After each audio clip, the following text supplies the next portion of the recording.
So like for Pfizer, it's a mRNA vaccine, which just means it's a messenger RNA. The way it works in the body is it, it leads to the production of spike protein. So to produce an immune response to protect you. So it's 2 doses given 21 days apart. Sinovac also the same way, but it's inactivated vaccine. It's all basically each and every vaccine. The main key is to produce immune response. So even Sinovac was given 3 weeks apart, 2 doses, and for AstraZeneca, was given by volunteering option. So you have to sign up for it.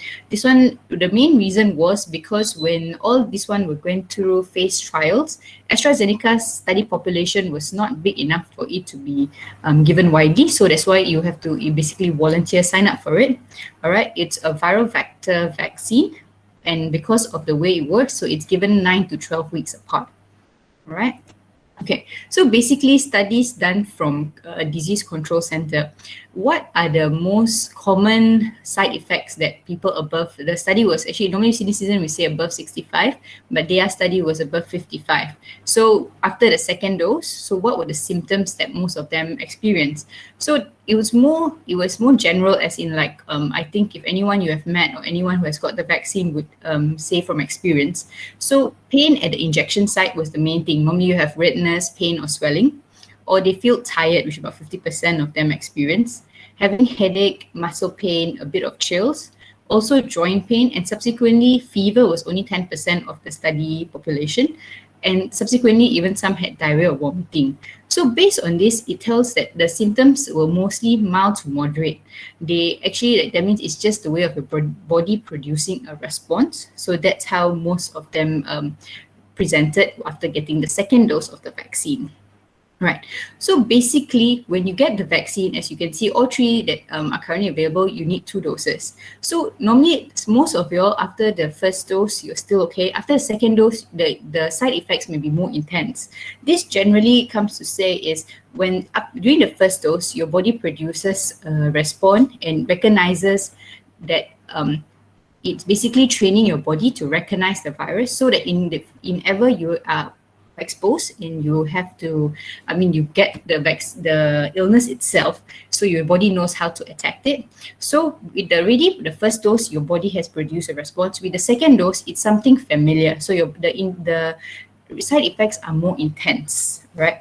But the little silver lining to the cloud is that those with gray hair experience less of these reactions. This basically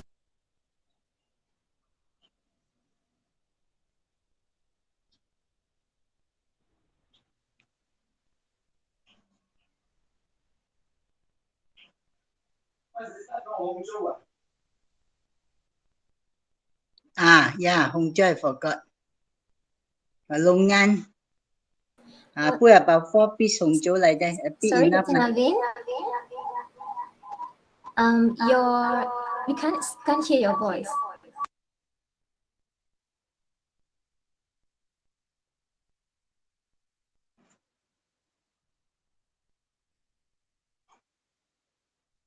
Yeah, can't hear lah. It's okay, you can try. Sorry, could you just not hear me, or from the start? Just only. Okay. Sorry. I don't know why it went muted. Sorry, someone muted me, I think. Okay, sorry. Okay. Because on Google Meet, I can't see the panel when I'm presenting. All right. I share my slide again, yeah? Okay. All right, can you see the slide? Did I miss much? Yes. Okay. All right. Oopsie. Okay, so basically, so as you can see in the side effects earlier, it's something actually when you read it, it seems very ordinary, like, okay, fever, pain on your arm and all. But how do we manage it? Sometimes with elderly, what we have to be very careful is that we have to differentiate, first of all, whether it's side effects of the vaccine itself, or whether it's something else going on with them. Do they actually have been exposed and having COVID itself? Or is there some other illness going on? Or is it due to their underlying condition? So based on that 3 things, you have to differentiate what they're having and then care for them accordingly. Right. So basically, when anyone experiences this, goes out to all of you here, and not only to senior citizen, but this generally. So, a lot of us experience pain and soreness over the injection site after we get the vaccine. So, always a lot of people recommend, okay, just don't move your arm, keep it down. That's actually not advice. You always want to apply a clean, cool cloth over it to cool the inflammation that's going on, and also move your arm lightly. If the more you keep it immobilized, then you will feel it more sore. So just gentle movements and all helps the soreness. Okay, and then many of us, especially senior citizens, have fatigue, headache, you feel your body ache and you feel weakness. So normally always after the vaccine, everyone, once you get your appointment or you're going for your vaccination, especially for our elderly folks, we have to remember you need to rest. As I know, it's very good. A lot of older community members are very active, but when you're getting the vaccine, the next couple of days, try and rest. Have don't cut down your strenuous activities. If you go for your walks and all, do light activities, but give your body time to recover, to produce a response, to just basically have adequate rest kind of thing, so that your body can produce adequate response needed. If like paracetamol is not only good for fever, but even if you're having a headache, your body hurts and all, it can help with the symptoms. The bottom line comes down to adequate hydration, good sleep, balanced meals. If you're working, try and limit the hours, get enough rest.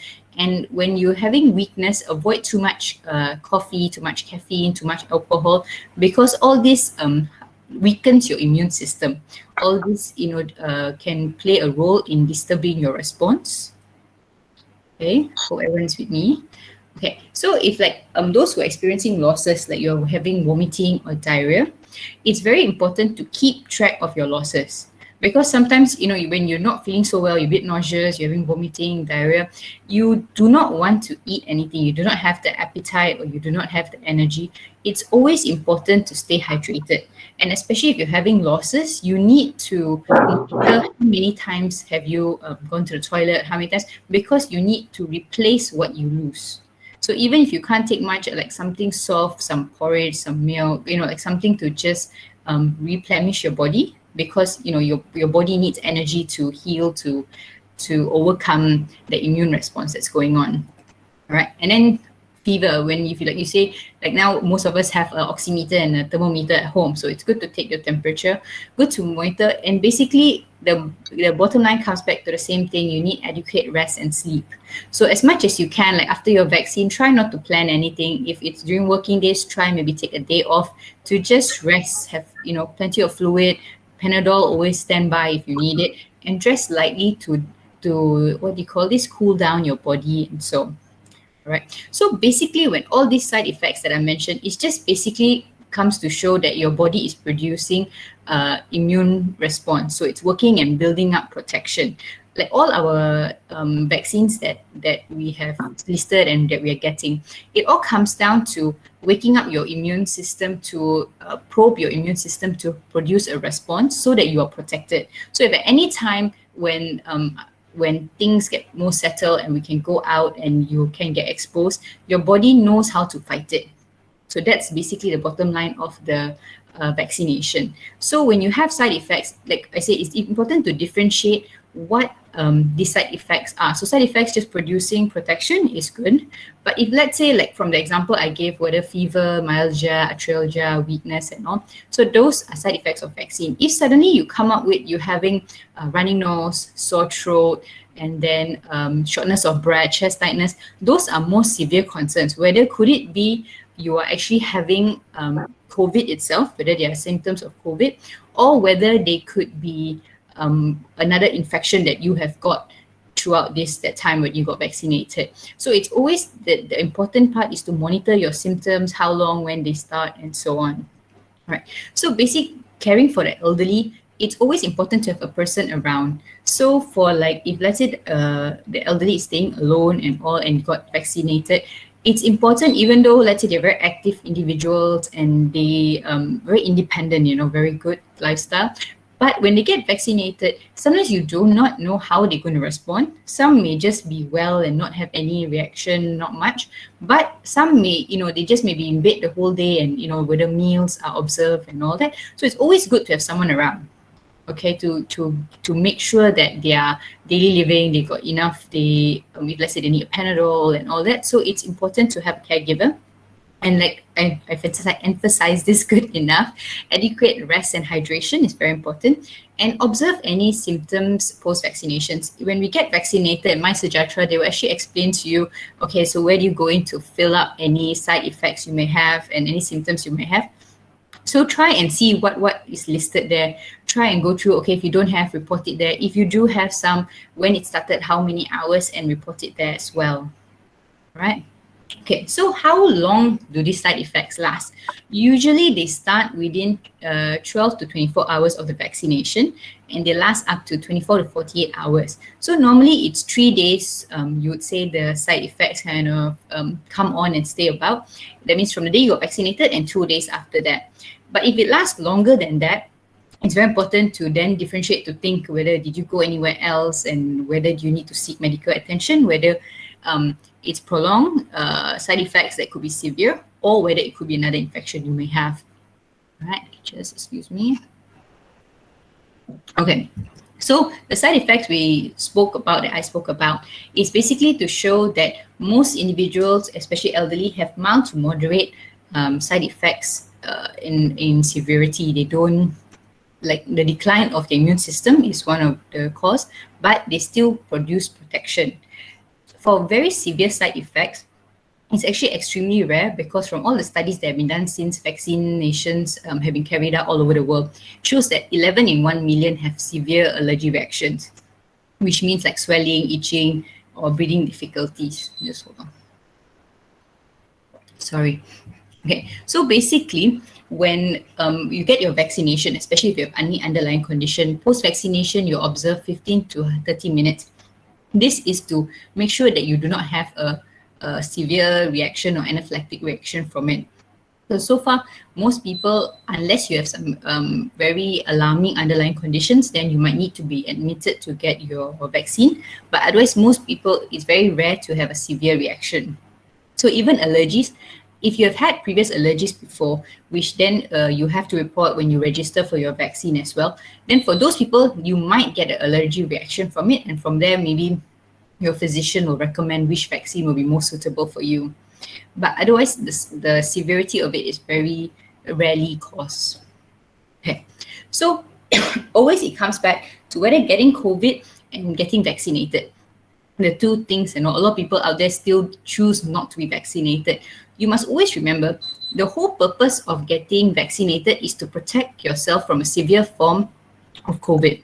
You are not 100%, everything okay? You're not 100% immune to it. I mean, you can still get the virus, but your risk of you developing a severe form of infection is reduced tremendously. As you can see, even our cases daily, when they're updated, our cases are a lot. But when you see the distribution of it from category 1 to category 5, most of them fall into category 1 and category 2, which means the severity of it is less. We don't know which direction the pandemic is going and all that, but at least if everyone's vaccinated and we move towards herd immunity, we can move towards cutting down the severity of COVID itself. So basically, especially for older individuals, for senior citizens, if you get COVID-19, your risk of death is extraordinarily high. So that's why we keep emphasizing it's very important to be vaccinated. Already, we included our elderly in phase 2 of the vaccination, and then subsequently, we actually opened it up for whoever above 60 not vaccinated. You can walk in and get your vaccination. All this is done, it's not simply to finish the quota of getting senior citizens vaccinated. It's actually to make sure that we protect our elderly, we protect our senior citizens. So that's why it's very important, if anyone you know above 60 not vaccinated, find out how can you get them, you only walk in anywhere, anybody will vaccinate you, right? So the other thing that's very scary about getting COVID, one, your risk of death is very high. The second thing is, your long-term side effects are very devastating. So even if, let's say, okay, you test positive and you do fairly well and you recover, you're tested negative, but your long-term side effects, the condition of your lungs and the scarring that is there will never be the same. So your quality of life after that also will not be as good as it was pre-COVID. So to avoid all this, it's always better, it's definitely better to get vaccinated so that you can protect yourself from that.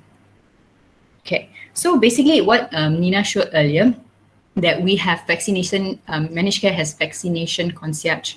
So these are actually a few examples that we have had from our care managers' sharings. So what we do is we have, when you get your appointment for your vaccine and you don't have anyone to take you for it, so we will actually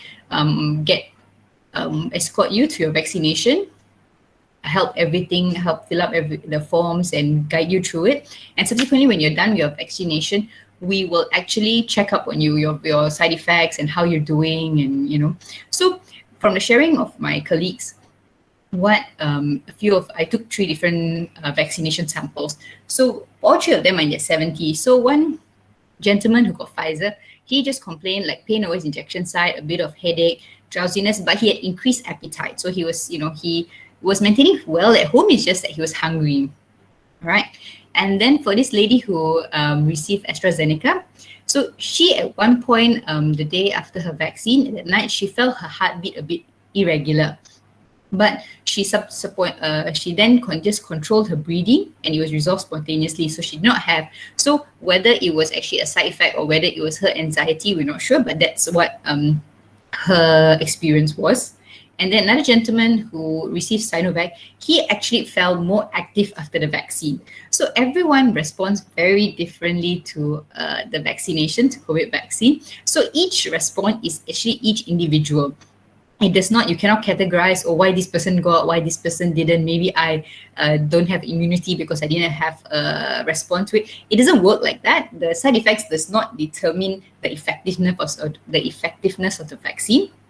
So it's basically just your response to it. All right, hope that was good sharing. Okay, so the next big question is, after I'm vaccinated, can I get COVID? Right. So basically, the first dose, you're not completely protected. It takes after 2 weeks after your second dose. That's when you have a adequate amount of protective level of your immunity in 95% of those who were vaccinated. But if this time you're still exposed, you still can develop. Like I mentioned, nowadays when you see cases, a lot of people fall in category 1 or 2. Category 1, you COVID positive, but you have no symptoms at all. And category 2, you have positive, but you have mild symptoms. You can maintain at home. You can be home quarantined. You do not need to be admitted. So it shows the severity of the COVID that you get. But because of that, you still have to practice public health measures such as wearing your mask, proper fitting, hand hygiene, keeping your distance, and also proper ventilation. All right. So as I mentioned, okay, so even after being vaccinated, so it's very important for us not to, to not forget that the importance of all the SOPs and all the public health measures that we're taking, because you can still get the virus. Even if you cannot get severely infected, you can still infect others. So when you get the vaccine, it's not only you protect yourself, you protect your family, you protect your community. So once everyone around you is vaccinated, that's when we're moving towards herd immunity. All right, so actually that's all on my side. So basically the side effects that you get are just a response of your body. It will affect your ability to do activities, but normally they will resolve within a few days, normally 40 hours, you get better. So it takes time for your body to build up protection. So even if, let's say, you're 2 days after your first dose, you're recovered, you're still not fully protected, then after your second dose, 14 days later, your body has, within 95% of people, you produce enough antibodies, enough immune level. And then also, once you're fully vaccinated, now, even though our cases are very high, but dining is allowed, take necessary precaution. If you can have a comfortable meal at home, please try not to dine in, because you still can get the virus and you still can infect others. So at the end of the day, it comes back to your own responsibility, whether whether is it more important to sit down and have a meal, or whether it's more important to protect yourself and your family. If we all cannot have our responsibilities, then we cannot self-regulate, and we cannot, improve to recovering from the pandemic. All right. Okay, so that's all from me. If anyone has any questions, come back to that screen. Before I address your questions, there are actually a few questions that were posted from when the registration itself. So if you don't mind, I'll address this first before we carry on from questions from the audience. Okay, so basically, if someone, Madam K asked, if we do not have symptoms post-vaccination the first 3 days, are we safe? Okay, this one, I'm not sure the first dose or second dose, but if either way, if let's say you do not have symptoms, your body is still producing an immune response. Okay, it's just that sometimes we respond differently. Sometimes we have mild symptoms or no symptoms, but if you finish your first dose, you finish your second dose, you still should be safe as long as you got vaccinated. Okay. All right, the next one, which vaccine is good and the difference in the vaccinations. Okay, as I mentioned, at the moment, the 3 vastly given vaccines are Pfizer, Sinovac, and AstraZeneca. All 3 are good, they just act in different ways, but the bottom line is actually to produce an immune response and to build up protection. So for the Pfizer vaccine, is a mRNA vaccine, which is a messenger RNA that produces spike protein so that your body recognizes it and produces enough immune cells. So when the next time when you're exposed to it, your body knows how to fight it. For the Sinovac, it's actually an inactivated vaccine. So technically, in a way you said a dead virus is injected in you so that you can produce an immune response. And also for AstraZeneca, it's an adenovirus, a viral vector. Also works in the same way. But the thing is, all of this, even though you technically, when you hear it, it sounds like you're injecting you the virus, but actually you do not get COVID from a vaccine. It's just producing a response. So once, like even for mRNA, once your body has produced the spike protein, the mRNA actually will degenerate. So if you go for a PCR test or a COVID test after that, you will not test positive. So you don't have the COVID vaccine, it's the COVID virus itself. Okay. For next question, Madam M, person with APS advisable. Definitely, there are actually studies that show, because initially they were skeptical, because a person with antiphospholipid is an autoimmune illness where they produce clots, right? So it's the only thing that you'll be worried is whether the person getting a vaccine, will they produce more clots? There's no evidence so far, but it depends on the severity of your APS. You can still get vaccinated because your risk of getting COVID with APS is much more dangerous than getting vaccinated. So it's good to get vaccinated to protect yourself. Only thing, your conditions of vaccine, whether if let's say you have severe clot forming, whether you should be admitted to get your vaccine, or you can get your vaccine if you're maintaining well, it shouldn't be a contraindication to get vaccinated. All right. Okay. And Madam S, do we need to isolate ourselves after the second dose? You do not need to isolate yourself per se, but it's normally you still have to keep safe 14 days after your second dose to get your fully immune. But even after you're done with that, it's not like you can walk around without your mask or so. You still need to protect yourself. You still need to carry out public health measures. All right. I will come back to... Okay, thank you so much, Dr. Navinder, for covering all the questions. Okay, in our chat box, there are 2 questions here. Muhammad Aidin, he would like to know what are the roles of booster for those vaccine? Okay, at the moment, booster doses are still being discussed. There's no, especially in Malaysia, there are no regulations that saying when we will give you, when will we get a booster dose. But why I think a booster is important is because as the virus progresses, as time goes on, more people get infected, mutation is, the virus is mutating. As you know, Delta variant is here already. We're hearing of Lambda, but touch wood, it's not here yet. So the booster dose will definitely play a role with all these extra variants. But as I say, we have not at the moment established when we're going to get a booster dose. So it's still in discussion. But in time, definitely, we probably would need it. All right, and the next one. I think you covered that as well. Yeah, it's more or less, yeah. Asking about the Delta and Lambda variant. Yeah. Okay. So that's the only question here in the chat box. For our participant, if you'd like to ask any question, you can unmute yourself and ask to Dr. Navinda. Anybody got any questions or anything you want to check? Or you want to share your own experience of getting vaccinated? That's welcome as well. Yeah, that's very interesting. If anyone has something to share.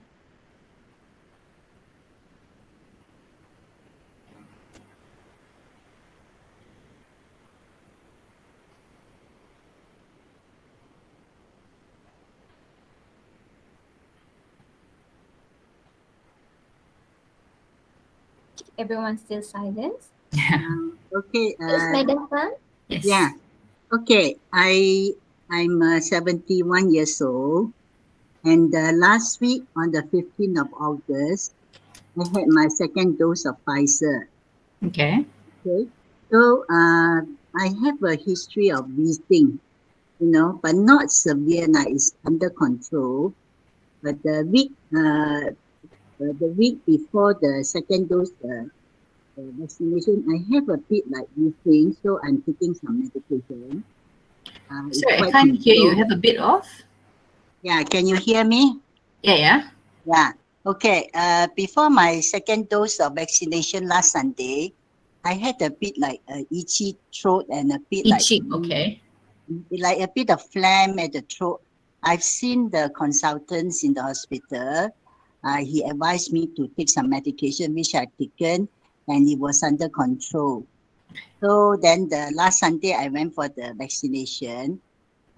First now is already Saturday, is my post-vaccination 6 days, because Sunday I had it. First 3 days I feel okay. Don't have much cough and itchy throat. But today I feeling a bit of starting again like the itchiness. And also, yes, the 2 days ago, Thursday, I had a bit of diarrhea. But I do not know whether I have eaten something not clean or what. I'm not very sure. So I do not know whether this vaccination will like aggravate our symptom, like I have a heart asthma, like that. It will aggravate my symptom. Okay, thank you for that, Madam Tan. So normally when if you have underlying asthma and like you said you had a itching of the throat and all, it generally that means your immune system is a bit disturbed at that moment. But if like let's say your consultant say it's probably a little viral infection and all, it was safe to get vaccinated. But you see, this is where it comes back. You don't know whether the symptoms you had, whether was the viral infection you had or was it from the vaccination. So the vaccination normally I say it's 24, 48 hours and then subsequently you recover. So if this one is now already going to be 6 days and maybe like 2 days ago you had a bit of symptoms, it may not necessarily be due to the vaccination, but it's always good to be cautious. So as long as the symptoms are mild and all, you just have to do symptomatic treatment. So like, okay, if you're having a bit of loose stools, you have to rehydrate. If you're of the throat, what medication you need. So with that, you need to be cautious and to just monitor whether the viral infection getting worse, but it would not directly have got to do with your vaccination per se.